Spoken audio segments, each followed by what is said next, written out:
Hey guys, in this video I'm going to show you how to block ads and pop-ups on iPhone using Safari. Now there's just one way that I'm going to show you here in order to fix this one. And we're going to head over to the settings, and in the settings, going to go ahead and look for Safari.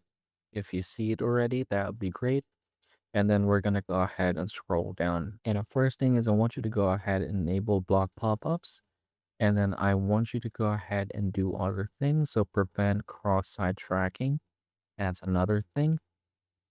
And basically what it does is that if you are going to go back here, it's going to block pop-ups for you. So let's go ahead and refresh this one. Let's go ahead and open Safari. And then let's go ahead and type here Yahoo. And yeah, once you've done those few steps, you should be able to block pop-up ads in your Safari, as well as disable the tracking from the websites. And again, it's the easiest way to get this done. I hope this video helps you out.